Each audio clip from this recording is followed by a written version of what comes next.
السلام علیکم ورحمۃ اللہ وبرکاتہ۔ الحمدللہ والصلاة والسلام علی رسول اللہ صلی اللہ علیہ وسلم۔ پیارے بھائیوں اور بہنوں، آج کی اس ویڈیو میں ہم رسول اللہ صلی اللہ علیہ وسلم کی چند صحیح اور ایمان افروز احادیث سنیں گے جو ہماری زندگی کو بہترین بنانے اور اللہ تعالیٰ کی رضا حاصل کرنے میں مدد دیتی ہیں۔ ویڈیو کو آخر تک ضرور دیکھیں کیونکہ ہر حدیث اپنے اندر ایک عظیم نصیحت رکھتی ہے۔ آئیے اللہ کا نام لے کر پہلی حدیث سنتے ہیں۔ رسول اللہ صلی اللہ علیہ وسلم نے فرمایا، جو مدینہ میں مرنے کی استطاعت رکھتا ہو وہ وہیں مرے، رہائش اختیار کرے، کیونکہ میں وہاں مرنے والوں کی شفاعت کروں گا۔ جامع ترمذی۔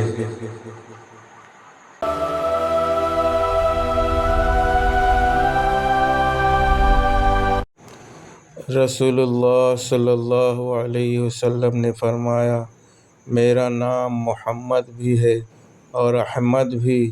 میں ماہی ہوں جس کے ذریعے اللہ کفر کو مٹاتا ہے، اور میں حاشر ہوں جس کے قدموں تلے لوگ جمع کیے جائیں گے۔ رسول اللہ صلی اللہ علیہ وسلم نے فرمایا، جنت میں سب سے آخر میں داخل ہونے والا شخص وہ ہوگا جو کبھی چلے گا، کبھی گرے گا، کبھی آگ اسے جھلسا دے گی، پھر جب وہ جہنم سے نجات پا کر جنت کے دروازے پر پہنچے گا تو کہے گا، الحمدللہ جس نے مجھے تم سے نجات دی۔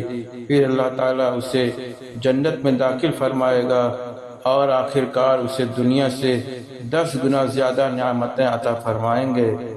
صحیح مسلم۔ رسول اللہ صلی اللہ علیہ وسلم نے فرمایا، جس نے میری اطاعت کی اس نے جنت میں داخلہ پا لیا، اور جس نے میری نافرمانی کی اس نے جنت میں داخل ہونے سے انکار کیا۔ صحیح بخاری۔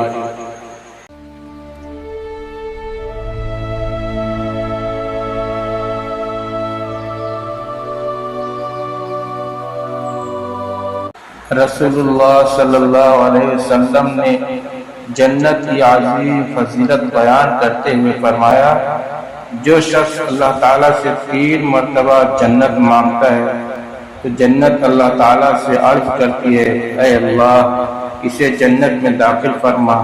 جامع ترمذی۔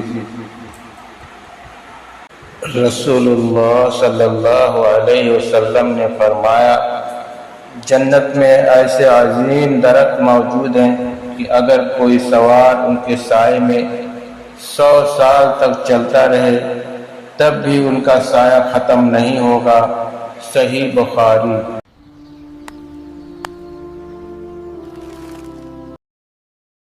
رسول اللہ صلی اللہ علیہ وسلم نے فرمایا، راستے سے تکلیف دہ چیز کو ہٹانا بھی صدقہ ہے۔